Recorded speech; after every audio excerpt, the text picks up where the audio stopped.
Okay praise the Lord. ಕಾಣಿಸ್ತದೆಲ್ಲ? ಕಾಣಿಸ್ತದೆ. Praise the Lord. ನಾವು ಕಳೆದ ಕ್ಲಾಸಲ್ಲಿ ನಾವು ತಿಳ್ಕೊಳ್ತಾ ಇದ್ದೋ ಬೈಬಲ್ ನಾವು ಯಾಕೆ ಓದಬೇಕು, ತುಂಬ ಇಂಪಾರ್ಟೆಂಟು.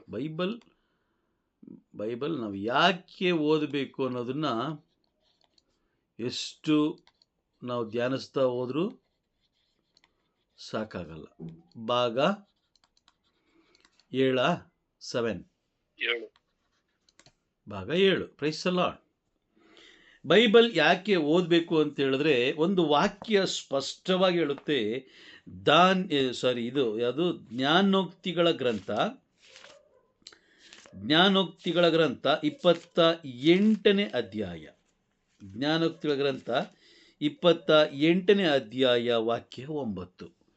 ಜ್ಞಾನೋಕ್ತಿ ಓದಿ. ಧರ್ಮಶಾಸ್ತ್ರಕ್ಕೆ ಕಿವಿ ಮುಚ್ಚಿಕೊಳ್ಳುವವನ ಪ್ರಾರ್ಥನೆ ದೇವರಿಂದ ತಿರಸ್ಕೃತವಾದ ಪ್ರಾರ್ಥನೆ. Price the lord. ಮತ್ತೊಮ್ಮೆ ಓದೋಣವಾ? ಕಿವಿ ಮುಚ್ಚಿಕೊಳ್ಳುವವನ ಪ್ರಾರ್ಥನೆ ದೇವರಿಂದ ತಿರಸ್ಕೃತವಾದ ಪ್ರಾರ್ಥನೆ. ವಾಕ್ಯ ಸ್ಪಷ್ಟವಾಗಿ ಹೇಳ್ತಾ ಇದೆ, ಧರ್ಮಶಾಸ್ತ್ರಕ್ಕೆ ಕಿವಿ ಮುಚ್ಚಿಕೊಳ್ಳುವವನ ಪ್ರಾರ್ಥನೆ ದೇವರಿಂದ ತಿರಸ್ಕೃತವಾದ ಪ್ರಾರ್ಥನೆ. Price the lord. ಹಾಗಾದರೆ ಇಷ್ಟು ಜನ ನಾವು ಬೈಬಲ್ನ ಸೈಡ್ಗಿಟ್ಟು ನಾವು ಪ್ರಾರ್ಥನೆ ಮಾಡ್ತಾ ಇದ್ದೀವಲ್ಲ, ಇಷ್ಟು ದಿನ ದೇವರು ನಮ್ಮ ಪ್ರಾರ್ಥನೆ ಕೇಳಲಿಲ್ವಾ ಅಲ್ವಾ? ಕೇಳಿಲ್ಲ?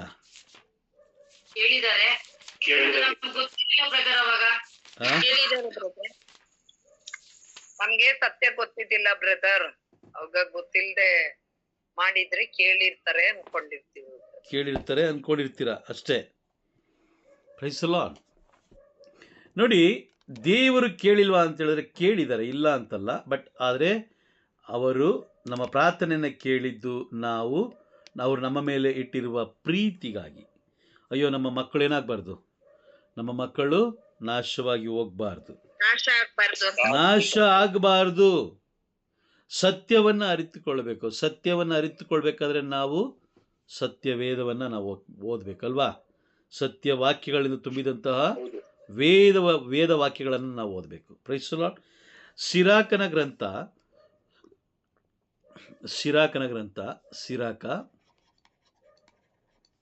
41ನೇ ಅಧ್ಯಾಯ ವಾಕ್ಯ 8 ಓದೋಣ. 41 ವಾಕ್ಯ 8. ಮಹೋನ್ನತ ದೇವರ ಧರ್ಮಶಾಸ್ತ್ರವನ್ನು ತ್ಯಜಿಸಿದ ದುರ್ಜನರೇ, ಅಯ್ಯೋ ಧಿಕ್ಕಾರ ನಿಮಗೆ. Price the lord. ಮಹೋನ್ನತ ದೇವರ ಧರ್ಮಶಾಸ್ತ್ರವನ್ನು ತ್ಯಜಿಸಿದ ದುರ್ಜನರೇ, ಅಯ್ಯೋ ನಿಮಗೆ ಧಿಕ್ಕಾರ, ಅಯ್ಯೋ ನಿಮಗೆ ಧಿಕ್ಕಾರ. Price the lord.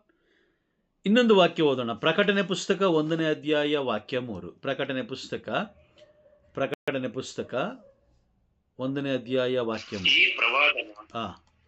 ಈ ಪ್ರವಾದನ ಸಂದೇಶವನ್ನು ಓದುವವನು ಧನ್ಯನು, ಓದಿದ್ದನ್ನು ಕೇಳಿಸಿಕೊಳ್ಳುವವರು ಧನ್ಯರು, ಮತ್ತು ಈ ಪ್ರವಾದನೆಯಲ್ಲಿ ಲಿಖಿತವಾಗಿರುವುದನ್ನು ಕೈಗೊಂಡು ನಡೆಯುವರು ಸಹ ಧನ್ಯರು. Price the lord. ನೋಡಿ,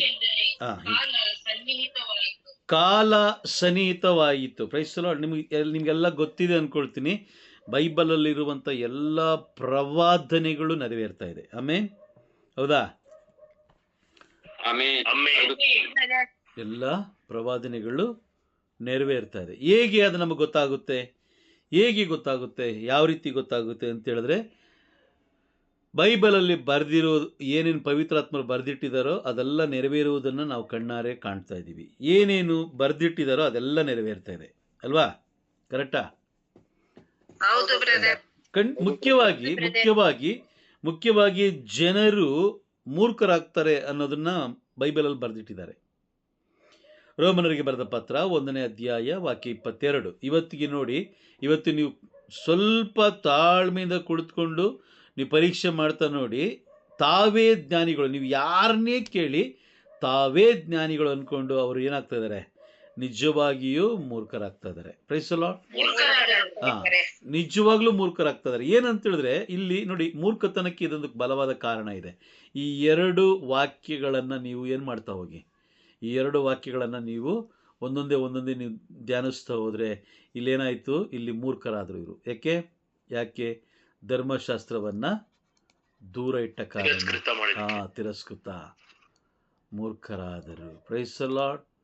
ಇವರೇನಾದರು? ಮೂರ್ಖರಾದರು ಅಲ್ವಾ, ತಿರಸ್ಕೃತರಾದರು. ತಿರಸ್ಕೃತ. Praise the Lord. ಅದಾದ ಮೇಲೆ ಅಯ್ಯೋ ನಿಮಗೆ ಧಿಕ್ಕಾರ, ಅಯ್ಯೋ ನಿಮಗೆ ಧಿಕ್ಕಾರ. ಇದು ಈ ಮಾತು ಯಾರು ಹೇಳ್ತಾ ಇದೆ? ಪರಲೋಕ ಹೇಳ್ತಾರದಲ್ವಾ, ಅಯ್ಯೋ ನಿಮಗೆ ಧಿಕ್ಕಾರ. Price the lord. ಯಾರಿಗೆ ಈ ಮಾತು ಹೇಳ್ತಾ ಇದ್ದಾರೆ? ಧರ್ಮಶಾಸ್ತ್ರವನ್ನ ತಿರಸ್ಕಾರ ಮಾಡುವವರಿಗೆ. ಅಯ್ಯೋ ಅಂತ ಹೇಳಿದ್ರೆ ಅವನು ನರಕಕ್ಕೆ ಬಾಧ್ಯಸ್ಥನು, ಪರಲೋಕಕ್ಕೆ ಬಾಧ್ಯಸ್ಥನು ಅಲ್ಲ. ಆ ವ್ಯಕ್ತಿ ಯಾವ ವ್ಯಕ್ತಿ? ಮತ್ತಾಯನು ಬರೆದ ಶುಭ ಸಂದೇಶ 23ನೇ ಅಧ್ಯಾಯದಲ್ಲಿ ನೀವು ಅನೇಕ ಕಡೆಗಳಲ್ಲಿ ಅಯ್ಯೋ ಅಯ್ಯೋ ಅಯ್ಯೋ ಎಂದು ದೇವರು ನುಡಿತಾರೆ. ಅಯ್ಯೋ ಅಂತ ಹೇಳಿದ್ರೆ ನೀವು ತಿರಸ್ಕೃತರು. ಒಟ್ಟು ಸುಮಾರು 6 ಬಾರಿ ಅಂದ್ಕೊಳ್ತೀನಿ, 6 ಬಾರಿನೋ 7 ಬಾರಿನೋ ಅಯ್ಯೋ ಎಂಬ ಪದವನ್ನು ಇಲ್ಲಿ ಬಳಸ್ತಾರೆ. ನೋಡಿ, ಉದಾಹರಣೆಗೆ ಸ್ಪಷ್ಟವಾಗಿ ನೋಡಿ, ಸ್ವಲ್ಪ ಒಂದೇ ಒಂದು ಉದಾಹರಣೆ ಯಾವ್ದು ತಗೊಳ್ಳೋಣ ಅಂತ ಹೇಳಿದ್ರೆ ನೋಡಿ, ಅಲ್ಲಿ ಒಂದು ನಿಮಿಷ ಧಿಕ್ಕಾರ ಅನ್ನೋದನ್ನು ಮತ್ತಾಯ 13, 14, 15 ಇದೆಲ್ಲ ನೀವು ನೋಡ್ತಾ ಹೋದರೆ, 16 ಇದೆಲ್ಲ ನೀವು ನೋಡ್ತಾ ಹೋಗಿ ಅಲ್ಲಿ ಏನು ಹೇಳ್ತಾರೆ? ಧಿಕ್ಕಾರ, ನಿಮಗೆ ಧಿಕ್ಕಾರ. 23 ಹಾಗೂ 25, 27 ಇದೆಲ್ಲ 29 ಇವೆಲ್ಲವನ್ನು ನೀವು ಓದ್ತಾ ಹೋದರೆ ಅಲ್ಲಿ ಧಿಕ್ಕಾರ ಅಂತ ಹೇಳ್ತಾರೆ. ಯಾಕೆ ಧಿಕ್ಕಾರ ಅಂತ ಹೇಳ್ತಾರೆ ಅಂದರೆ, ಅವರು ಸ್ವರ್ಗದಿಂದ ವಂಚಿಸಲ್ಪಟ್ಟು ನರಕಕ್ಕೆ ಬಾಧ್ಯಸ್ಥರಾಗಿರುವಂಥವರು. Price the lord. ಧಿಕ್ಕಾರ ಅಂತ ಹೇಳಿದ್ರೆ ಸ್ವರ್ಗದಿಂದ ಅವರು ತಿರಸ್ಕೃತರಾದವರು. ನೋಡಿ, ಇಲ್ಲಿ ವಾಕ್ಯ ಪ್ರಕಟಣೆ 1:3 ನಾವು ಓದ್ತೀವಿ, ವಾಕ್ಯಗಳನ್ನು ಓದುವವರು ಧನ್ಯರು. ಇದೆಯಾ?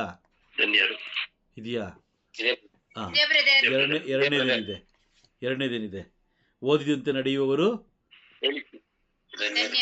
ಕೇಳಿಸಿಕೊಳ್ಳುವವರು ಧನ್ಯರು ಅಲ್ವಾ? ಅದರಂತೆ ನಡೆಯುವವರು ಕೂಡ ಧನ್ಯರು. Price the lord. ಅಂದರೆ ಇದರಿಂದ ನಮ್ಗೇನು ಅರ್ಥ ಆಗ್ತಾ ಇದೆ? ಧನ್ಯರು ಎನಿಸಿಕೊಳ್ಬೇಕಂದ್ರೆ, ಧನ್ಯರು ಅಂತ ಹೇಳಿದ್ರೆ ಪರಲೋಕಕ್ಕೆ ಅವರು ಬಾಧ್ಯಸ್ಥರು. ನೋಡಿ, ಬೇಕಾದ್ರೆ ವಾಕ್ಯನೇ ಸ್ಪಷ್ಟವಾಗಿ ಹೇಳ್ತಾ ಇದೆ. ವಾಕ್ಯದ ಮುಖಾಂತರ ನಾವು ತಿಳ್ಕೊಳ್ಳೋಣ. ಮತ್ತಾಯನು ಬರೆದ ಶುಭ ಸಂದೇಶ 5ನೇ ಅಧ್ಯಾಯ ವಾಕ್ಯ 18ರಿಂದ ವಾಕ್ಯ 19 ಓದಿ. ಭೂಮ್ಯಾಕಾಶಗಳು ಉಳಿದಿರುವ ತನಕ ಧರ್ಮಶಾಸ್ತ್ರವೆಲ್ಲ ನೆರವೇರುವುದೇ ಹೊರತು ಅದರಲ್ಲಿ ಒಂದು ಚಿಕ್ಕ ಅಕ್ಷರವಾಗಲಿ ಚುಕ್ಕಿಯಾಗಲಿ ನಿರರ್ಥಕವಾಗದೆಂದು ನಿಮಗೆ ಸತ್ಯವಾಗಿ ಹೇಳುತ್ತೇನೆ. ಹೀಗಿರುವಲ್ಲಿ ಅದರ ಆಜ್ಞೆಗಳಲ್ಲಿ ಅತಿ ಚಿಕ್ಕದೊಂದನ್ನು ಮೀರುವಂತೆ ಜನರಿಗೆ ಬೋಧಿಸುವವನು ಸ್ವರ್ಗ ಸಾಮ್ರಾಜ್ಯದಲ್ಲಿ ಅತ್ಯಲ್ಪನೆಂದು ಪರಿಗಣಿತನಾಗುವನು. ಧರ್ಮಶಾಸ್ತ್ರವನ್ನು ಪಾಲಿಸುವಂತೆ ಜನರಿಗೆ ಬೋಧಿಸುವವನು ಸ್ವರ್ಗ ಸಾಮ್ರಾಜ್ಯದಲ್ಲಿ ಮಹಾತ್ಮನೆಂದು ಪರಿಗಣಿತನಾಗುವನು. Praise the Lord. ವಾಕ್ಯ ಸ್ಪಷ್ಟವಾಗಿ ಹೇಳ್ತಾ ಇದೆಯಾ? ಮಹಾತ್ಮ ಅಂದ್ರೆ ಏನು? ಪರಲೋಕಕ್ಕೆ ಅವನು ಬಾಧ್ಯಸ್ಥನು ಅಲ್ವಾ? ಅವನು ಬಾಧ್ಯಸ್ಥ ಆಗ್ಲಿಕ್ಕೆ, ಅವನು ಧನ್ಯನೆನಿಸಿಕೊಳ್ಳಲಿಕ್ಕೆ ಇಲ್ಲಿ ಮುಖ್ಯವಾಗಿರೋದೇನು? ಧರ್ಮಶಾಸ್ತ್ರ ಅಲ್ವಾ? ಹೌದಾ? ಧರ್ಮಶಾಸ್ತ್ರ. Price the lord. ಧರ್ಮಶಾಸ್ತ್ರ ಓದುವುದರ ಮುಖಾಂತರ, ಅದನ್ನು ಧ್ಯಾನಿಸುವುದರ ಮುಖಾಂತರ, ಅದರಂತೆ ಜೀವಿಸುವುದರ ಮುಖಾಂತರ ನಾವೇನು ಮಾಡ್ತಾ ಇದ್ದಾರೆ? ಪರಲೋಕ ಏನು ಹೇಳ್ತಾ ಇದೆ? ನೀವು ಬಾಧ್ಯಸ್ಥರು, ಧನ್ಯರು ಅಂದರೆ ನೀವು ಬಾಧ್ಯಸ್ಥರು. Price the lord. ಈ ದಿನಗಳಲ್ಲಿ ನೋಡಿ, ಚರ್ಚ್ಗಳಲ್ಲಿ ಯಾರಾದರೂ ಎಷ್ಟೋ ಜನ, ಸರಿಸುಮಾರು ಒಂದು 300 ಜನ ಹೋಗ್ಬೋದಾ? 300 ಜನದಲ್ಲಿ ಎಷ್ಟು ಜನ ಧರ್ಮಶಾಸ್ತ್ರನ ಕೈ ಹಿಡ್ಕೊಂಡು ಹೋಗ್ತಾರೆ?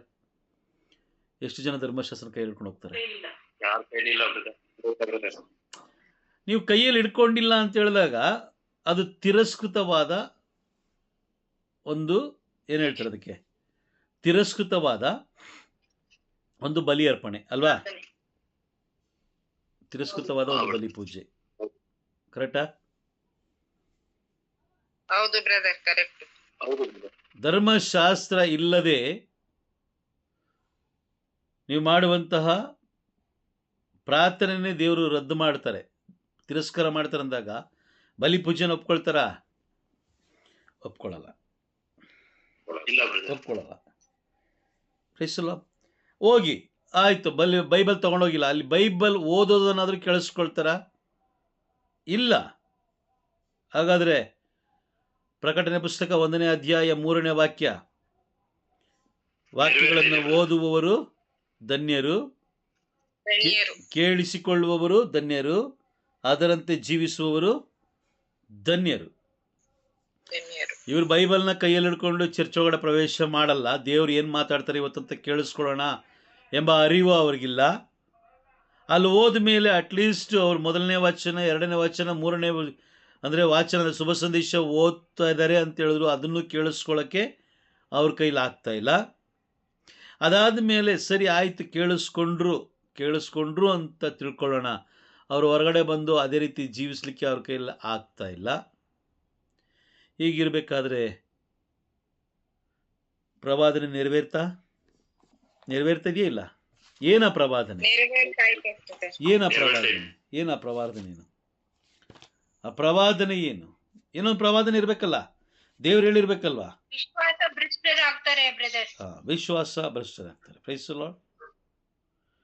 ಒಂದು ವಾಕ್ಯ ನೋಡಿ. 1 ಥೆಸಲೋನಿ 5:20. 1 ಥೆಸಲೋನಿ 5ನೇ ಅಧ್ಯಾಯ 20ನೇ ವಾಕ್ಯ ಓದಿ. ಪ್ರವಾದನೆಗಳನ್ನು ಅಲ್ಲಗಳೆಯದಿರಿ. ಪ್ರವಾದನೆಗಳು ಅಂದ್ರೆ ಏನು? ಮುಂದೆ ನಡೆಯೋದನ್ನ ದೇವರು ಮುಂಚಿತವಾಗಿಯೇ ತಿಳಿಸ್ಕೊಡೋದಲ್ವಾ? ಇವತ್ತು ಓಕೆ, ನೆನ್ನೆದು ಒಂದು ಸಣ್ಣ ಎಕ್ಸಾಂಪಲ್ ತಗೊತೀನಿ. ನಾನು ನಿಮಗೆ ಮುಂಚಿತವಾಗಿ ಒಂದು ಗ್ರೂಪಲ್ಲಿ ಮೆಸೇಜ್ ಹಾಕಿದೆ, ಏನು ಇವತ್ತು ತರಗತಿ ಇರೋದಿಲ್ಲ, ಟುಡೇ ನೋ ಕ್ಲಾಸ್ ಅಲ್ವಾ? ಹಾಕಿದ್ನಾ? ಇದ್ದೀರಾ? ಎಲ್ಲರೂ ಇದ್ದೀರಾ? ಓಕೆ. ಆ ಒಂದು ಸಂದೇಶ ನೋಡಿದ ಮೇಲೂ ಕೂಡ ನೀವು ಬಂದು ಲಾಗಿನ್ ಆಗಕ್ಕಾಗುತ್ತಾ? ಆಗಲ್ಲ ಬ್ರದರ್. ಸಂದೇಶ ನೋಡಿದ್ಮೇಲೆ ಆಗಲ್ಲ ಬ್ರದರ್. ಇಲ್ಲ, ಕ್ಲಾಸ್ ಇಲ್ಲ ಅಂತ ಮುಂಚಿತವಾಗಿ ತಿಳಿಸ್ಕೊಟ್ಟಿದ್ದೀರಾ. ಮುಂಚಿತವಾಗಿ ತಿಳಿಸ್ಕೊಟ್ಟಿರೋದು, ಕ್ಲಾಸ್ ಇಲ್ಲ ಅಂತ ಮುಂಚಿತವಾಗಿ ತಿಳಿಸಿಕೊಟ್ಟ ಕಾರಣ ಅದು ನಿಮಗೆ ಎಚ್ಚರಿಕೆ ಸಂದೇಶ. ಆಮೇಲೆ ಅಲ್ವಾ? ಹೌದಾ? ನೋಡ್ಲೇ ಇಲ್ಲ. ಟೈಮ್ಗೆ ಇನ್ನೂ 5 ನಿಮಿಷ 3 ನಿಮಿಷ ಇದ್ದಂಗೆ ಮಾಮೂಲಿ ಯಾವ ತರ ದಿನದಲ್ಲಿ ಕುಂತಿದ್ರೆ ಹಂಗೆ ಕುಂತ್ಕೊಂತಾ ಇದೀನಿ. ಹಂಗೆ ಕುತ್ಕೊಂತಾ ಇದ್ದೀರಾ? 27-28ಕ್ಕೆ ಜಾಯ್ನ್ ಆಗೋರು ಇರಪ್ಪ ಅನ್ಬಿಟ್ಟು ಅವಾಗ ಪ್ರಾರ್ಥನೆ ನೋಡ್ತಾ ಇದೀನಿ, ಅವಾಗ ಗೊತ್ತಾಯ್ತು ಬ್ರದರ್. Price the lord. ನೋಡಿ, ಅದೇ ರೀತಿನೇ ಈ ದಿನಗಳಲ್ಲಿ ಪ್ರವಾದನೆಗಳನ್ನ ಅಲ್ಲಗಳೆಯದಿರಿ ಅಂತ ಬೈಬಲ್ ಹೇಳ್ತಾ ಇದೆ. ಆದರೆ ನಾವು ಅಂದ್ಕೊಂಡಿದ್ದೀವಿ, ಯಾವ ಪ್ರವಾದನೆ? ನಾವೇನು ಅಲ್ಲಗಳೆದಿದ್ದೀವಿ? Price the lord. ನಾವು ಹೇಳೋದಂಗೆ ಅಲ್ವಾ? ಅಲ್ಲ, ಏನು ಅಲ್ಲಗಳೆದಿದ್ದೀವಿ ನಾವು? ಅಯ್ಯೋ, ನಾವೇನು ಅಲ್ಲಗಳೆದಿಲ್ಲ. ನಾವು ಅಲ್ಲಗಳೆದಿಲ್ಲ. ನಾವು ಚರ್ಚಿಗೆ ಬಂದಿದ್ದೀವಿ, ದೇವರನ್ನು ಆರಾಧಿಸಿದ್ದೀವಿ, ಉಪವಾಸ ಮಾಡಿದ್ದೀವಿ. Praise the lord. ಹೌದಾ?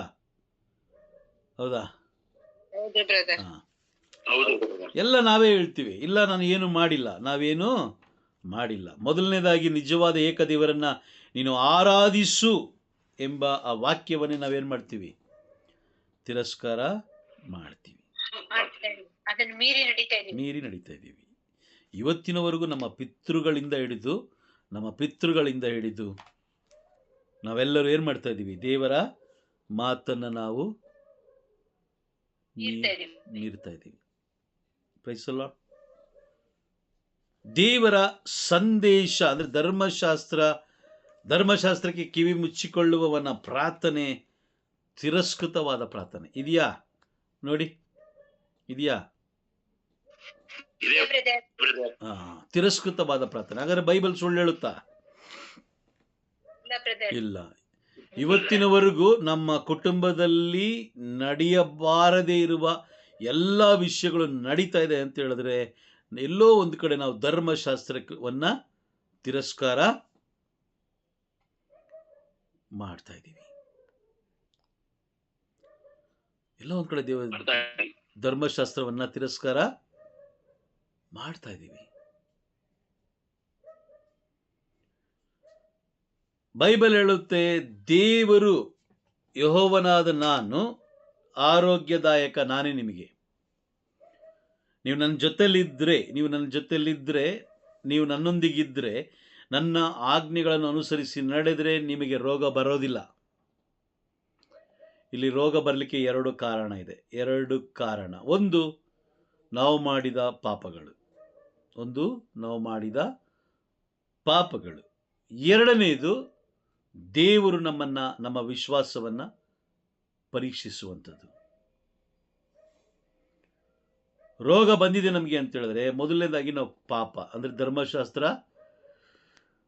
ಧರ್ಮಶಾಸ್ತ್ರಕ್ಕೆ ವಿರುದ್ಧವಾಗಿ ನಾವೆಲ್ಲೋ ಜೀವಿಸ್ತಾ ಇದ್ದೀವಿ ಅಂತ. ಎರಡನೇದು, ಎಲ್ಲೋ ಮತ್ತೆ ರೋಗ ಬಂದಿದೆ ಅಂತ ಹೇಳಿದ್ರೆ ಯಾವುದೋ ಒಂದು ರೀತಿಯಲ್ಲಿ ದೇವರು ನಮ್ಮ ವಿಶ್ವಾಸವನ್ನ ಪರೀಕ್ಷೆ ಮಾಡ್ತಾ ಇದ್ದಾರೆ. Praise the lord. ದೇವರಿಗೆ ಅಸಾಧ್ಯವಾದದ್ದು ಯಾವುದೂ ಇಲ್ಲ. ನೋಡಿ, ಶದ್ರಕ್, ದಾನಿಯೇಲನ ಗ್ರಂಥ, ದಾನಿಯೇಲನ 3 ಜನ ಸ್ನೇಹಿತರು ಯಾರು? ಶದ್ರಕ್, ಮೇಷಕ್, ಅಬದ್ನೆಗೋ ಅಲ್ವಾ? ಅಬದ್ನೆಗೋ. Praise the Lord. ಇವರು ಅವರ ಜೀವನದಲ್ಲಿ ಒಂದು ಪರೀಕ್ಷೆ ಆಗುತ್ತೆ. Praise the Lord. ಒಂದು ಪರೀಕ್ಷೆ. ಏನು ಆ ಪರೀಕ್ಷೆ ಅಂತ ಹೇಳಿದ್ರೆ ಅಲ್ಲಿದ್ದಂಥ ವ್ಯಕ್ತಿಗಳನ್ನ, ದಾನಿಯೇಲನ ಗ್ರಂಥ 3ನೇ ಅಧ್ಯಾಯಕ್ಕೆ ಹೋಗೋಣ. 3ನೇ ಅಧ್ಯಾಯದಲ್ಲಿ ಅಲ್ಲಿ ಅವರು ಆ 3 ಜನರನ್ನು, ದಾನಿಯೇಲನ ಸ್ನೇಹಿತರು. ಅಲ್ಲಿ ರಾಜ ನೋಡಿ, 3ನೇ ಅಧ್ಯಾಯ 1ನೇ ವಾಕ್ಯ, 27 ಮೀಟರ್ ಎತ್ತರ, 3 ಮೀಟರ್ ಅಗಲದ ಒಂದು ಬಂಗಾರದ ಪ್ರತಿಮೆಯನ್ನು ಮಾಡಿಸಿ ಬಾಬಿಲೋನ್ ಸಂಸ್ಥಾನದ ದೂರ ಎಂಬ ಬಯಲಿನಲ್ಲಿ ನಿಲ್ಲಿಸಿ ಅದಕ್ಕೆ ಎಲ್ಲರೂ ಪೂಜೆ ಮಾಡಬೇಕು, ಅದಕ್ಕೆಲ್ಲರೂ ಅದನ್ನು ಆರಾಧಿಸಬೇಕು. ಅದನ್ನು ಮಾಡಿದ ಯಾವುದರಿಂದ? ಬಂಗಾರದಿಂದ. ಅದನ್ನು ಎಲ್ಲರೂ ಆರಾಧಿಸಬೇಕು ಅಂತ ನೆಬೂಕದ್ನೆಚ್ಚರನು ಹೇಳಬೇಕಾದ್ರೆ ಆ 3 ಜನ ಯಾರು? ಶದ್ರಕ್, ಮೇಷಕ್ ಹಾಗೂ ಅಬದ್ನೆಗೋ. Praise the lord. ಇನ್ನು 3 ಜನ ಆಗಲ್ಲ ಅಂತ ಆಟ ಆಡಿತಾರೆ. ನೋಡಿ, ವಾಕ್ಯವನ್ನು ಬೇಕಾದ್ರೆ ನೋಡಿ, 12ನೇ ವಾಕ್ಯದಲ್ಲಿ ನಿಮ್ಮ ದೇವರುಗಳಿಗೆ ಸೇವೆ ಮಾಡುವುದಿಲ್ಲ. ಎರಡನೇ ಭಾಗ, ನಿಮ್ಮ ದೇವರುಗಳಿಗೆ ಸೇವೆ ಮಾಡುವುದಿಲ್ಲ, ನೀವು ಸ್ಥಾಪಿಸಿದ ಬಂಗಾರ ಪ್ರತಿಮೆಯನ್ನು ಆರಾಧಿಸುವುದಿಲ್ಲ ಎಂದು ಆಪಾದಿಸಿದರು. Price the lord. ಇದೆಯಾ? ವಾಕ್ಯ ಇದೆಯಾ? ಸೊ ಈ ಒಂದು ಬಂಗಾರದ ದೇವರನ್ನು ಆರಾಧಿಸಲಿಲ್ಲ ಅಂತ ಹೇಳಿದ ಮೇಲೆ ಅವ್ರನ್ನ ಬೆಂಕಿಗೆ ಹಾಕಬೇಕು ಅಂತ ನಿರ್ಧಾರ ಮಾಡ್ತಾರೆ. ಅಲ್ಲಿದ್ದಂಥ ರಾಜ ಏನು ಮಾಡ್ತಾನೆ? ಬೆಂಕಿಗೆ ಹಾಕಬೇಕು ಅನ್ನೋದು ನಿರ್ಧಾರ ಮಾಡ್ತಾನೆ. ಈ ಒಂದು ಸನ್ನಿವೇಶದಲ್ಲಿ ನಾನು ಅಥವಾ ನೀವಿದ್ದೀರಿ ಏನು ಮಾಡ್ತಾ ಇದ್ದ? ಬೆಂಕಿಗೆ ಬಿದ್ದರೆ ನಾವು ಸಾಯ್ತೀವಪ್ಪ. ಯಾಕೆ ಈ ಉಸಾಬ್ರಿ? ಓಕೆ, ಆರಾಧಿಸ್ಬಿಡೋಣ ಬಿಡು. ಏನಾಗ್ಬಿಡುತ್ತೆ? Praise the Lord. ಏನೂ ಆಗಲ್ಲಲ್ವಾ? ಆರಾಧಿಸಿ ಏನಾಗುತ್ತೆ? ಏನೂ ಆಗಲ್ಲ ಅಲ್ವಾ? ಜೀವ ಉಳಿಸ್ಕೊಳ್ಳೋಣ. ಪ್ರೈಸ್ ದಿ ಲಾರ್ಡ್ ಅಲ್ವಾ? ಯಾವಾಗ ವಿಶ್ವಾಸ ಬರುತ್ತೆ ಅಂತ ಹೇಳಿದ್ರೆ ನೋಡಿ, ಒಬ್ಬ ಕ್ರೈಸ್ತ, ಈ ವ್ಯಕ್ತಿ ಕ್ರೈಸ್ತ ವ್ಯಕ್ತಿ ಅಂತ ಯಾವ ರೀತಿ ನಾವು ಕಂಡುಹಿಡಿಬೋದು ಅಂತ ಹೇಳಿದ್ರೆ ಆ ವ್ಯಕ್ತಿಯನ್ನು ನೋಡಿದಾಗಲೇ ಕಂಡುಹಿಡಿಬೋದು ಇವನು ಕ್ರೈಸ್ತ ಅಂತ. ಅವನ ನಡೆ ನುಡಿಗಳಲ್ಲೇ ಕಂಡುಹಿಡಿಬೋದು. ಮೇಲ್ನೋಟಕ್ಕೆ ಕಂಡುಹಿಡಿಬೋದು. ಏನು? ಒಂದು ಶಿಲ್ಬೆ ಹಾಕಿರ್ತಾರೆ ಅಲ್ವಾ? ಒಂದು ಕ್ರಾಸ್ ಹಾಕಿರ್ತಾರೆ, ಶಿಲ್ಬೆ ಗುರ್ತು ಚಿಹ್ನೆ ಇರುವಂತಹ ಯಾವುದೋ ಒಂದು ಡಾಲರ್ ಹಾಕಿರ್ತಾರೆ. ಹಾಗಾಗಿ ಅವ್ರು ಕ್ರೈಸ್ತರ ಕ್ರೈಸ್ತರಲ್ಲ. ಇಲ್ಲ ಬ್ರದರ್, ಕ್ರೈಸ್ತರಲ್ಲ. ಕ್ರೈಸ್ತರು ಯಾರು ಎಂಬುದು ಮೊದಲನೇದಾಗಿ ನಾವು ಕಂಡುಹಿಡಿಬೇಕಂತ ಹೇಳಿದ್ರೆ, ಆ ಕ್ರೈಸ್ತನೆನಿಸಿಕೊಂಡವನು ಧರ್ಮಶಾಸ್ತ್ರವನ್ನ ಓದ್ತಾ ಇರ್ತಾನೆ. ಆಮೇಲೆ ಧರ್ಮಶಾಸ್ತ್ರವನ್ನ, ಬೈಬಲ್ನ ಅವನು ಓದ್ತಾ ಇರ್ತಾನೆ. ಬೈಬಲನ್ನೇ ನಂಬಿ ಜೀವಿಸ್ತಾನೆ. ಬೈಬಲಲ್ಲಿರುವಂಥ ಪ್ರತಿಯೊಂದು ವಾಕ್ಯಗಳಲ್ಲೇ ಜೀವಿಸ್ತಾನೆ. ಧರ್ಮಶಾಸ್ತ್ರ ಅವಶ್ಯಕತೆ ಇಲ್ಲ. ಬೈಬಲ್ ಹೇಳುತ್ತೆ ಧರ್ಮಶಾಸ್ತ್ರ ಯಾರಿಗೂ ಅವಶ್ಯಕತೆ ಇಲ್ಲ. ನಿಜ, ಯಾರಿಗೂ ಅವಶ್ಯಕತೆ ಇಲ್ಲ. ಧರ್ಮಶಾಸ್ತ್ರಕ್ಕೆ ಅನುಗುಣವಾಗಿ ಯಾರು ಜೀವಿಸ್ಬೇಕು ಅನ್ನೋ ಅವಶ್ಯಕತೆ ಇಲ್ಲ ಅಂತ ಬೈಬಲ್ ಹೇಳುತ್ತೆ. ಯಾವಾಗ ಗೊತ್ತಾ? ಯಾವಾಗ ಅಂತ ಹೇಳಿದ್ರೆ ನೋಡಿ, ಈ ಒಂದು ಪ್ರಶ್ನೆ ಅದೊಂದು ಓದಬೇಕಾದ್ರೆ ನನಗೆ ತುಂಬ ಕನ್ಫ್ಯೂಸ್ ಆಯಿತು. ತುಂಬ ಅಂದರೆ ತುಂಬ ಕನ್ಫ್ಯೂಸ್ ಆಯಿತು. ಪ್ರಶ್ನೆ ನಿಮ್ಗೆ ಅರ್ಥ ಆಗಿಲ್ಲ ಅಂತ ನಾನು ಅಂದ್ಕೊಳ್ತೀನಿ. ಬೈಬಲ್ ಹೇಳುತ್ತೆ ನಿಮಗೆ ಧರ್ಮಶಾಸ್ತ್ರ ಇನ್ನು ಮುಂದೆ ಅವಶ್ಯಕತೆ ಇಲ್ಲ. ಧರ್ಮಶಾಸ್ತ್ರ ಇನ್ನು ಮುಂದೆ ಅವಶ್ಯಕತೆ ಇಲ್ಲ ಅಂತ ಬೈಬಲ್ ಹೇಳುತ್ತೆ. Price the lord. ನಿಜನೂ ಕೂಡ ಧರ್ಮಶಾಸ್ತ್ರ ನಮಗೇನು ಅವಶ್ಯಕತೆ ಇಲ್ಲ. ಯಾವಾಗ ಗೊತ್ತಾ? ಯಾವಾಗ ಅಂತ ಹೇಳಿದ್ರೆ 100ಕ್ಕೆ 100% ನಾವು ಯೇಸು ಸ್ವಾಮಿಯನ್ನ ಅಂಗೀಕಾರ ಮಾಡಿಕೊಂಡಾಗ, ಪ್ರಭು ಯೇಸು ಕ್ರಿಸ್ತರನ್ನ 100ಕ್ಕೆ 100 ಅವರೇ ನಮ್ಮ ರಕ್ಷಕರು, ಅವರೇ ನಮ್ಮ ದೇವರು, ನಾವು ಅವರನ್ನೇ ಆರಾಧಿಸೋದಂತ 100ಕ್ಕೆ 100% ನಾವು ಅವರನ್ನು ಅಂಗೀಕಾರ ಮಾಡಿಕೊಂಡಾಗ ಧರ್ಮಶಾಸ್ತ್ರದ ಯಾವ ರೂಲ್ಸ್ ಆ್ಯಂಡ್ ರೆಗ್ಯುಲೇಷನ್ಸ್ಗೆ ನಾವು ತಲೆಬಾಗುವಂಥ ಅವಶ್ಯಕತೆ ಇಲ್ಲ. ಕಾರಣ ಏನು ಗೊತ್ತಾ? ಈ ರೂಲ್ಸ್ ಆ್ಯಂಡ್ ರೆಗ್ಯುಲೇಷನ್ಸ್ ಬರೆಸಿದವ್ರು ಯಾರು? Praise the Lord. ಪವಿತ್ರಾತ್ಮರು. ಯಾರ ಮುಖ ಅಂದ್ರೆ ಬರ್ಸಿದ್ಯಾರು? ಪ್ರಭು ಯೇಸು ಕ್ರಿಸ್ತರಲ್ವಾ? ಹೌದಾ? ಹೊಸ ಒಡಂಬಡಿಕೆ ಬರ್ಸಿದ್ಯಾರು? ಪ್ರಭು ಯೇಸು ಕ್ರಿಸ್ತರು. ಅದನ್ನ ಬರ್ಸಿದ್ಯಾರು ಅಂತಾರೆ ಪವಿತ್ರಾತ್ಮರು. ಯಾರು ಏನ್ ಹೇಳ್ತಾರೆ ಅದಕ್ಕೆ? ಅಲ್ಲ, ಯಾರ ಮುಖಾಂತರ ಅಲ್ಲ, ವ್ಯಕ್ತಿಗಳ ಮುಖಾಂತರ, ಯಾರ ಮೂಲಕ ಅಲ್ಲ, ಯಾರ ಪರವಾಗಿ. ಈಗ ನಿಮ್ಮ ಬಗ್ಗೆ ಎಲ್ಲ ಚೆನ್ನಾಗಿ ಗೊತ್ತಿದ್ರೆ ನಿಮ್ಮ ಬಗ್ಗೆ ಒಂದು ನೋಟ್ಸಲ್ಲಿ ಬರೆಯುವಂಥದ್ದಲ್ವಾ? ಇವರು ಸೋನ್ಸೋ ಇವರು ಇಂಥವ್ರು, ಈ ರೀತಿ ಇದ್ದಾರೆ ಅಂತ ಹೇಳಿ ಬರೆಯುವಂಥದ್ದು. ಈಗ ಯೇಸು ಸ್ವಾಮಿ ನಮ್ಮ ದೇವರು ಅಂತ ಈ ರೀತಿ ಅಂತ ಬರ್ಸಿದ್ಯಾರು? ಪವಿತ್ರಾತ್ಮರು. ಒಬ್ಬ ಬೋಧಕರ ಮುಖಾಂತರ, ಒಬ್ಬ ಪ್ರವಾದಿಗಳ ಮುಖಾಂತರ ಬರ್ಸಿರುವಂಥದ್ದು. ಈ ಧರ್ಮಶಾಸ್ತ್ರವನ್ನ ನಾವು ತಿರಸ್ಕಾರ ಮಾಡಿದಾಗ ಅಲ್ಲಿ ನಾವು 100ಕ್ಕೆ 100 ನಾವು ಸೋತಂಗೆ. ಅದೇ ರೀತಿ ಈ ದಾನಿಯೇಲನ ಸ್ನೇಹಿತರು 3 ಜನ ಏನು ಮಾಡಿದ್ರು? ನೀವು ಮಾಡಿಸಿಟ್ಟಿರುವಂತಹ ಬಂಗಾರದ ಪ್ರತಿಮೆಯನ್ನು ನಾವೇನು ಮಾಡಲ್ಲ, ನಾವು ಆರಾಧಿಸೋದಿಲ್ಲ. ಹಾಗಾಗಿ ಇವ್ರೇನು ಮಾಡಿದ್ರು? ಅಲ್ಲಿದ್ದಂಥ ರಾಜನ ಕಡೆಯವರೆಲ್ಲ ಏನು ಮಾಡಿದ್ರು? ತಗೊಂಡೋಗಿ ಆ 3 ಜನ ತಗೊಂಡೋಗಿ ದಗದಗನೆ ಉರಿಯುವಂತಹ ಬೆಂಕಿಯ ಒಳಗಡೆ ಅವ್ರನ್ನ ಹಾಕ್ಬಿಟ್ರು. Price the lord. ಬೆಂಕಿಯ ಒಳಗಡೆ ಅವ್ರನ್ನ ಹಾಕಿದ್ರು. ಹಾಗಾಗಿ ಅವರು ಅಲ್ಲಿ ಏನು ಮಾಡೋದು? ಸ್ತುತಿ ಮಾಡೋಕ್ಕೆ ಪ್ರಾರಂಭ ಮಾಡೋದು. ಈಗ ದಗದಗ ಉರಿಯುವ ಬೆಂಕಿಗೆ ತಗೊಂಡೋಗಿ ನಮ್ಮನ್ನ ಹಾಕಿದ್ರೆ ಏನಾಗ್ಬೋದು? ಅಲ್ವಾ? ಸಂಪೂರ್ಣವಾಗಿ ಸುಟ್ಟೋಗ್ತೀವಿ. ಆದ್ರೆ ಇವ್ರೇನ್ ಮಾಡ್ತಾ ಇದ್ರು? ಇವರು ಸ್ತುತಿ ಮಾಡ್ತಾ ಇದ್ರು ಅಲ್ವಾ? Price the lord. ಓಕೆ, ಈಗ ಅವರು ಸ್ತುತಿ ಮಾಡುತ್ತಿದ್ದ ಕಾರಣ ಅವರು ಸುಡ್ಲಿಲ್ಲ, ಬೆಂಕಿ ಅವರನ್ನ ಮುಟ್ಲಿಲ್ಲ. ನಿಜನಾ? ಬೆಂಕಿ ಅವರನ್ನ ಮುಟ್ಟಿದಕ್ಕೆ ಕಾರಣ ಏನು? ಅವ್ರು ಸ್ತುತಿ ಮಾಡ್ತಾ ಇದ್ದಕ್ಕೆ ಬೆಂಕಿ ಮುಟ್ಲಿಲ್ವಾ? ಆಮೇಲೆ ಒಬ್ರು ಯಾರು ಒಬ್ರು ಅವರು ದೇವರ ಮಾರ್ಗವನ್ನು ಅನುಸರಿಸಿ ನಡೀತಿದ್ದಕ್ಕಾಗಿ ಅವ್ರಿಗೆ ಬೆಂಕಿ ಮುಟ್ಲಿಲ್ಲ. ಓಕೆ, ಎರಡನೇದು ಬೇರೆಯವರು. ಯೇಸು ಸ್ವಾಮಿ ಅವರೊಂದಿಗೆನೇ ಇದ್ರು brother. Amen. Praise the lord. ನೋಡಿ, ದಾನಿಯೇಲನ ಗ್ರಂಥ 3ನೇ ಅಧ್ಯಾಯ 24ನೇ ವಾಕ್ಯ ಓದಿ. 24. ರಾಜ ನೆಬೂಕದ್ನೆಚ್ಚರನು ಬೆಚ್ಚಿ ಬಿದ್ದು ತಟ್ಟನೆ ಎದ್ದು ತನ್ನ ಮಂತ್ರಿಗಳನ್ನು ಕರೆಸಿ, ನಾವು 3 ಕಟ್ಟಿ ಬೆಂಕಿಯಲ್ಲಿ ಹಾಕಿಸಿದ್ದೇವಲ್ಲವೇ ಎಂದು ಕೇಳಿದನು. ಅವರು ರಾಜನಿಗೆ, ಹೌದು ಪ್ರಭು, ಅದು ಸತ್ಯ ಎಂದು ಉತ್ತರ ಕೊಟ್ಟರು. ನಾವು 3 ಜನ ಹಾಕುದು, 3 ಜನ ಅಂತಾನೆ ಹಾಕಿದ್ದು ಅಂತ ಅಲ್ಲಿ ರಾಜ ಏನ್ ಮಾಡ್ತಾನೆ ಕೇಳ್ತಾನೆ. 24ನೇ ವಾಕ್ಯದಲ್ಲಿ ಹೇಳ್ತಾನೆ, 25ನೇ ವಾಕ್ಯದಲ್ಲಿ ಉತ್ತರ ಅವನೇ ಕೊಡ್ತಾನೆ. ನೋಡಿ 25 ಓದಿ. ಅದಕ್ಕೆ ಆದರೆ ಇಗೋ, ಕಟ್ಟಿಲ್ಲದ ನಾಲ್ವರನ್ನು ನಾನು ನೋಡುತ್ತಿದ್ದೇನೆ, ಓದಿ.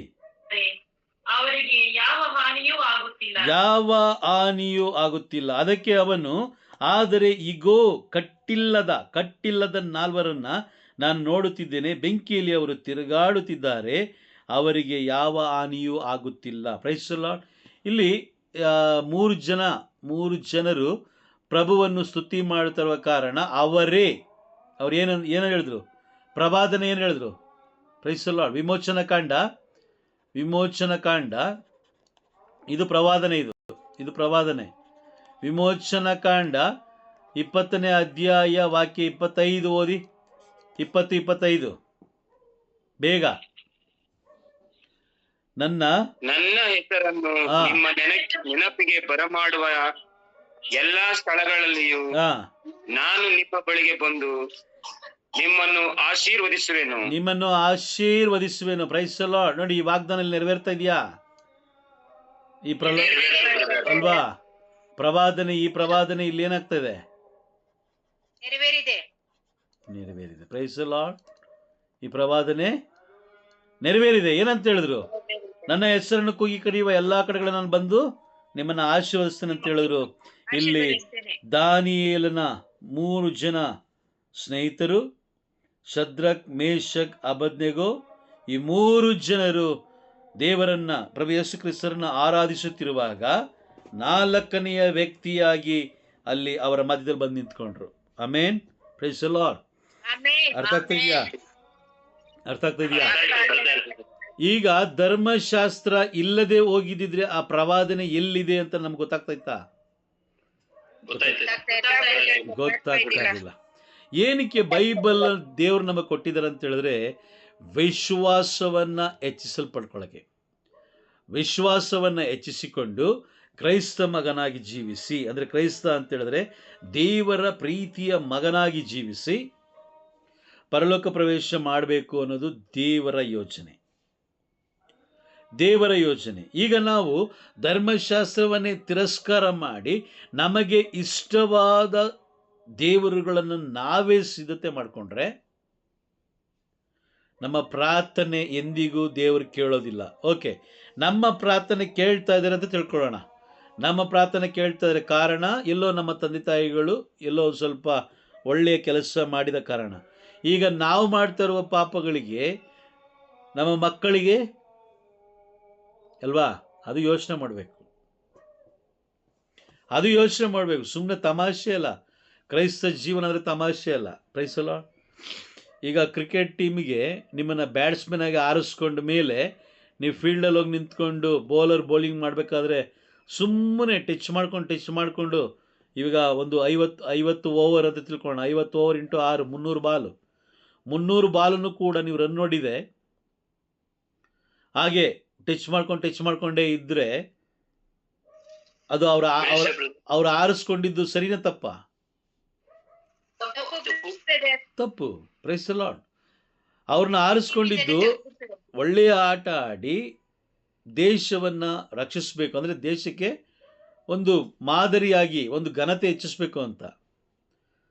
ಇವತ್ತು ದೇವ್ರು ನಮ್ಮನ್ನ ನೋಡಿ, ಯಾವ ಯೋಗ್ಯತೆ ಇಲ್ಲದೆ ಹೋದ್ರೂ ಕೂಡ ದೇವ್ರು ನಮ್ಮನ್ನ ಏನು ಮಾಡಿದ್ರು? ಕ್ರೈಸ್ತರು ಎಂಬ ಉನ್ನತ ಸ್ಥಾನವನ್ನು ಕೊಟ್ಟರು. ಕ್ರೈಸ್ತರು ಎಂಬುದು ಬಿಟ್ಟರೆ ಬೇರೆ ವರ್ಗಗಳಲ್ಲಿ ನೋಡಿ, ಬೇರೆ ವರ್ಗಗಳು ಎಷ್ಟಿದೆ. ಹಿಂದೂ ಅಂತ ಬಂದಾಗ ವಿವಿಧ ಭಾಗಗಳಿದೆ. ಮುಸ್ಲಿಂ ಅಂತ ಬಂದಾಗ ವಿವಿಧ ಭಾಗಗಳಿದೆ. ಕ್ರೈಸ್ತರು ಅಂತ ಬಂದಾಗ ಇಲ್ಲೂ ಕೂಡ ವಿವಿಧ ಭಾಗಗಳಿದೆ. ಇದೆಲ್ಲ ಬಂದಿದ್ದೆಲ್ಲಿಂದ? ಮನುಷ್ಯರು ರೂಪಿಸ್ಕೊಂಡಿರೋದು. ಯಾಕಂದ್ರೆ ದೇವರು ಒಬ್ಬರೇ. ದೇವರು ಒಬ್ಬರೇ. ನೀವು ಎಲ್ಲಿ ಕರೀತೀರೋ ಅಲ್ಲೇ ಅವ್ರು ಇಳಿದು ಬರ್ತಾರೆ. ಅವ್ರಿಗೆ ಪ್ರಸನ್ನತೆ ಇಳಿದು ಬರುತ್ತೆ. ಇಲ್ಲಾಂದ್ರೆ ಅವ್ರ ಗಾಳಿಯ ಮುಖಾಂತರ ಕೆಲಸ ಮಾಡ್ತಾರೆ. ಅವ್ರು ಏನ್ ಬೇಕಾದ್ರೂ ಆರ್ಡರ್ ಮಾಡ್ಬೋದು, ಯಾವ್ದಕ್ಕೆ ಬೇಕಾದ್ರೂ ಅಪ್ಪಣೆ ಕೊಡ್ಬೋದು. ಯಾವುದಕ್ಕೆ ಬೇಕಾದ್ರೂ ಅಪ್ಪಣೆ ಕೊಡ್ಬೋದು. ನೋಡಿ, ಪ್ರಭು ಯೇಸು ಕ್ರಿಸ್ತರು ಬೋಟಲ್ಲಿ ಇರಬೇಕಾದ್ರೆ ಪೇತ್ರ ಮತ್ತು ಇವರೆಲ್ಲ ಹೋಗಿ ಮೀನು ಹಿಡಿಯೋಕೆ ಹೋಗ್ತಾರಲ್ವಾ. ಮೀನು ಹಿಡಿಯೋಕೆ ಹೋದಾಗ ಏನಾಯಿತು? ಬೋಟು ಏನಾಯಿತು? ಗಾಳಿ ಬಂದು ಬೋಟ್ನ ಮುಳುಗಲಿಕ್ಕೆ ಏನಾಯಿತು ಅಲ್ವಾ? ಆ ಸಮಯದಲ್ಲಿ ದೇವರು ಅಲ್ಲಿ ಗಾಳಿಯನ್ನು ಏನು ಮಾಡಿದ್ರು? ಏನಂದ್ರು? ಗಾಳಿಯನ್ನು ಗದರಿಸಿ ನಿಲ್ಲಿಸಿದ್ರು. ಆಮೇನ್. ಅದೇ ರೀತಿನೇ ಈಗ ನೀವು ಎಲ್ಲೋ ಒಂದು ಕಡೆ ಕುತ್ಕೊಂಡು ಪ್ರಾರ್ಥನೆ ಮಾಡ್ತಾ ಇರ್ತೀರಾ, ಎಲ್ಲೋ ಒಂದು ಕಡೆ ಕುತ್ಕೊಂಡು ಪರಿಶುದ್ಧವಾದ ಪ್ರಾರ್ಥನೆ ಮಾಡ್ತಾ ಇರ್ತೀರ, ಅಂದರೆ ಪರಿಶುದ್ಧವಾದ ಸ್ತುತಿ ಮಾಡ್ತಾ ಇರ್ತೀರಾ. ಆ ಸಮಯದಲ್ಲಿ ದೇವರು ಗಾಳಿಯ ಮೂಲಕ, ಗಾಳಿ ಬಂದು ಅವರು ಬೀಸುವ ಗಾಳಿ ನಿಮ್ಮ ಶರೀರವನ್ನು ಮುಟ್ಟಿದ್ರೆ ಸಾಕು, ನೀವು ಅಲ್ಲೇ ಸಂಪೂರ್ಣವಾಗಿ ಆನ್ ದ ಸ್ಪಾಟ್ ಏನಾಗ್ತೀರಾ? ಗುಣ ಸ್ವಸ್ಥರಾಗ್ತೀವಿ. ಇದಕ್ಕೆ ಮುಖ್ಯವಾದ ಆಧಾರ ಏನು ಅಂತ ಹೇಳಿದ್ರೆ ಬೈಬಲ್. ನಾನು ಪ್ರತಿ ಬಾರಿ ಹೇಳ್ತಾ ಇರ್ತೀನಿ, ಬೈಬಲ್ ಎಂಬುದು ಪರಲೋಕಕ್ಕೆ ದೇವರು ನಮಗೆ ಕೊಟ್ಟಂತಹ ವೀಸಾ ಕಾರ್ಡ್, ಬೀಗದ ಕೈ ಅಥವಾ ವೀಸಾ ಕಾರ್ಡು. ಬೀಗದ ಕೈ, ನೀವು ಬೈಬಲ್ ತೆಗೆದ್ರೆ ಪರಲೋಕ ಗ್ಯಾರಂಟಿ. ಆಮೇಲೆ ಬೈಬಲ್ ತೆಗೆದ್ರೆ ಪರಲೋಕ ಗ್ಯಾರಂಟಿ. ಯಾಕೆ ಅಂತ ಹೇಳಿದ್ರೆ ಬೈಬಲೇ ನಮ್ಮನ್ನು ಮುನ್ನಡೆಸುತ್ತೆ. ನೀನು ಇದು ಮಾಡಬೇಕು, ನೀನು ಇದು ಮಾಡಬಾರ್ದು, ಹಿಂಗಿರಬೇಕು. ನೋಡಿ, ಕ್ಲಾಸಿಗೆ ಬಂದು ಸುಮಾರು ಒಂದು ವರ್ಷಗಳಾಯ್ತಲ್ವ, ನೀವೆಲ್ಲ ಕ್ಲಾಸಿಗೆ ಸೇರಿಕೊಂಡು ಕ್ಲಾಸಿಗೆ ಬಂದಮೇಲೆ ಬೈಬಲ್ ಓದೋಕೆ ಸ್ಟಾರ್ಟ್ ಮಾಡಿದ್ಮೇಲೆ ನಿಮಗೆ ಭಯ ಬಂದಿದೆಯಾ, ಸಂತೋಷ ಬಂದಿದೆಯಾ? ಕಾರಣ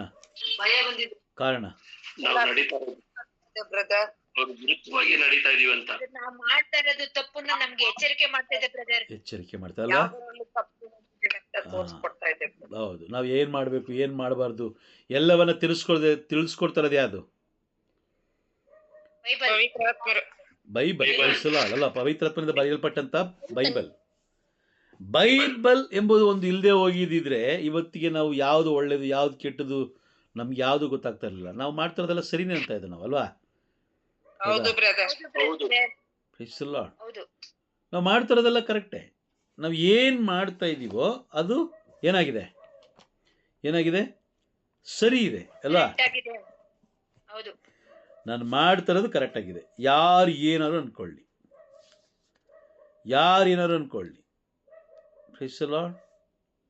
ಹೌದಾ?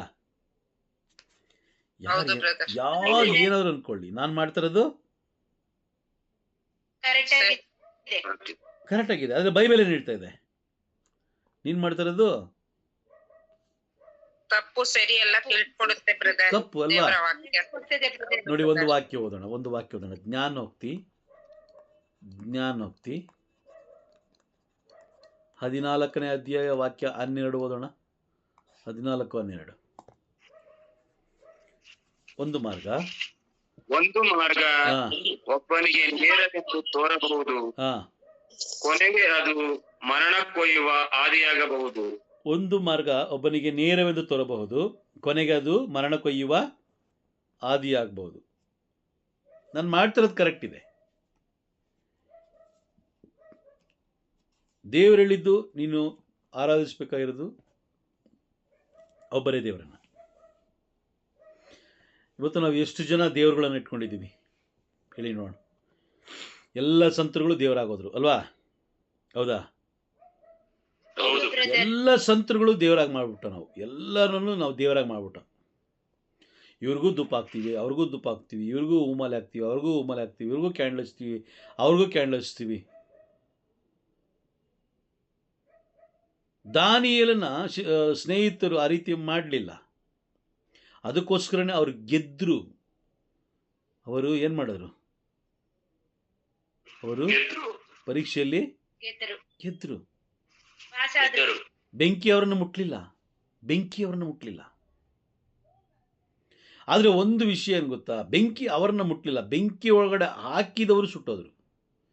ಬೆಂಕಿಯಲ್ಲಿ ಹಾಕಿದವರು ಸುಟ್ಟೋದ್ರು ಅಂತ ಬೈಬಲ್ ಹೇಳ್ತಾ ಇದೆ. ಇವತ್ತು ನಾವು ಸಂತರುಗಳ ಬಗ್ಗೆ ಮಾತಾಡಿದ ಜನರು ಏನಂತಾರೆ? ಇವನು ಧರ್ಮಸಭೆ ವಿರೋಧಿ. ಅವ್ರು ಮಾಡುವ ಪ್ರಾರ್ಥನೆಗಳ ಬಗ್ಗೆ ನಾವೇನಾದ್ರು ಸ್ವಲ್ಪ ಆ ಕಡೆ ಈ ಕಡೆ ತಿಳಿಸ್ಕೊಡೋಣ ಅಂತ ಹೋದ್ರೆ ಇವನು ಧರ್ಮಸಭೆಯ ವಿರೋಧಿ.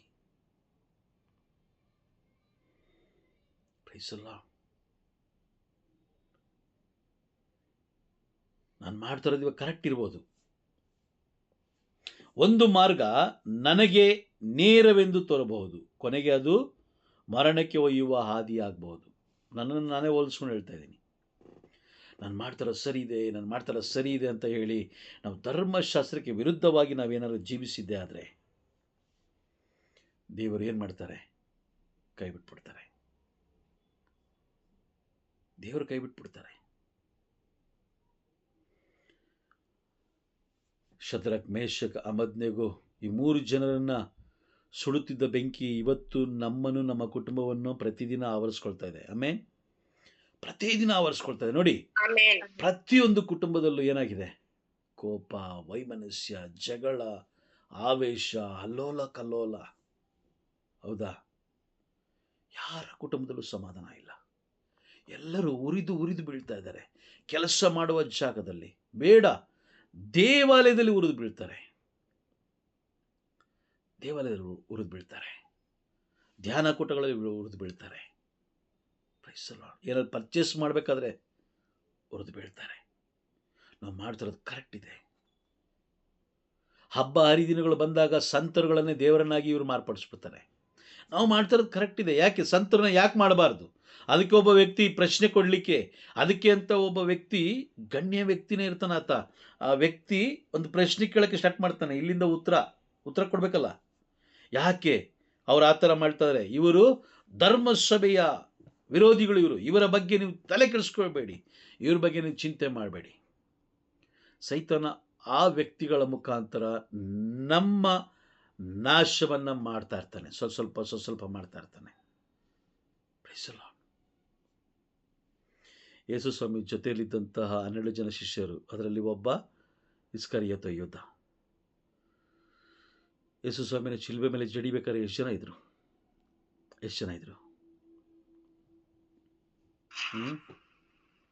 ಯಾರು ಇರಲಿಲ್ಲ. ಯೋಹಾನ ಒಬ್ಬ ಬಿಟ್ಟರು. ಯೋಹಾನ ಬಿಟ್ಟು ಬೇರೆ ಯಾರು ಇಲ್ಲ. ನಂತರ ಉಳಿದವರೆಲ್ಲ ಹೆಂಗಸರು.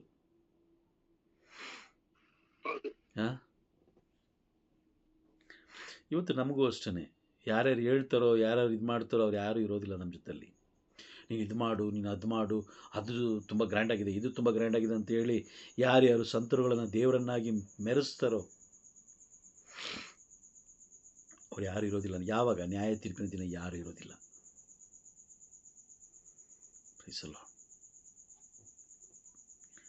ನ್ಯಾಯ ತೀರ್ಪಿನ ದಿನ ಯಾರೂ ಇರೋದಿಲ್ಲ. ಹಾಗಾಗಿ ನಮ್ಮನ್ನೇ ನಾವು ಪರಿಶೋಧಿಸ್ಕೊಬೇಕು. ನಾನು ದೇವರ ವಾಕ್ಯದಂತೆ ಜೀವಿಸ್ತಾ ಇದ್ದೀನಾ? ಧರ್ಮಶಾಸ್ತ್ರದಂತೆ ನಾನು ಜೀವಿಸ್ತಾ ಇದ್ದೀನಾ? ಧರ್ಮಶಾಸ್ತ್ರ ನುಡಿಯುವಂತೆ ನಾನು ತಿಳಿಸ್ಕೊಡ್ತಾ ಇದ್ದೀನಾ? ಯಾಕಂತ ಹೇಳಿದ್ರೆ ಧರ್ಮಶಾಸ್ತ್ರದ ಮುಖಾಂತರ ದೇವರು ನ್ಯಾಯ ತೀರ್ಪನ್ನು ಮಾಡುವವರಾಗಿದ್ದಾರೆ. ಧರ್ಮಶಾಸ್ತ್ರದ ಮುಖಾಂತರ ದೇವರು ನ್ಯಾಯ ತೀರ್ಪನ್ನು ಮಾಡುವವರಾಗಿದ್ದಾರೆ. Price the lord. ಅರ್ಥ ಆಗ್ತಿದೆಯಾ? ಅರ್ಥ ಆಯ್ತಾ? ಧರ್ಮಶಾಸ್ತ್ರ ತಿರಸ್ಕಾರ ಮಾಡುವವನ ಪ್ರಾರ್ಥನೆ ದೇವರಿಂದ ತಿರಸ್ಕೃತವಾದ ಪ್ರಾರ್ಥನೆ. ಯಾವಾಗ ನಾವು ಧರ್ಮಶಾಸ್ತ್ರನ ಹೊರ್ತೀವೋ ಕಾಲಕ್ರಮೇಣ ಆ ಧರ್ಮಶಾಸ್ತ್ರವೇ ನಮ್ಮನ್ನು ಹೊತ್ತು ತಿರುಗಿಸುತ್ತೆ. ಆಮೇನ್. ಇದಕ್ಕೆ ನಾನೇ ಬಲವಾದ ಸಾಕ್ಷಿ. ನಾನು ಯಾವ್ಯಾವ ಊರಿಗೆ ಹೋಗ್ತೀನೋ ಅಂತ, ನಾನು ಇಷ್ಟು ಹೋಗಿರೋ ಊರುಗಳಲ್ಲಿ ನಾನು ಇಷ್ಟು ಊರುಗಳಿಗೆ ಹೋಗ್ತೀನಿ, ಅಲ್ಲಿ ನಾನು ಸೇವೆ ಮಾಡ್ತೀನಿ ಅಂತ ನನ್ನ ಕನಸು ಮನಸ್ಸಲ್ಲೂ ತಿಳಿದಿರಲಿಲ್ಲ. ಯಾವ ಯೋಗ್ಯತೆಯೂ ಇಲ್ಲದ ನನ್ನನ್ನು ದೇವರು ಅನೇಕ ಊರುಗಳಿಗೆ ಕರ್ಕೊಂಡವರು ಅಲ್ಲಿ ಸೇವೆ ಮಾಡುವಂತೆ ದೇವರೊಂದು ಅವಕಾಶ ಕೊಟ್ಟರು. ಅವ್ರ ನಾಮನ, ಅವರ ಪ್ರೀತಿನ ಜನರಿಗೆ ಸಾರೋದಕ್ಕೋಸ್ಕರ ಒಂದು ಅವಕಾಶ ಕೊಟ್ಟರು. Praise the lord. ಅರ್ಥ ಆಯ್ತಾ? ಯಾಕೆ ನಾವು ಬೈಬಲ್ ಓದಬೇಕು ಅಂತ ಹೇಳಿದ್ರೆ ಕ್ರೈಸ್ತರು ಎನಿಸಿಕೊಂಡ ಕಾರಣಕ್ಕಾಗಿ, ಆ ಉದ್ದೇಶಕ್ಕಾಗಿ. ಉಳಿದ ಸಂದೇಶವನ್ನು ಮತ್ತೆ ನಾಳೆ ನಾವು ಮುಂದುವರಿಸೋಣ. Praise the lord. ಇಲ್ಲಿವರೆಗೆ ಅರ್ಥ ಆಯ್ತಾ? Okay, praise the lord. ನಾವು ಕ್ಲಾಸ್ ಮುಗಿಸೋಣ.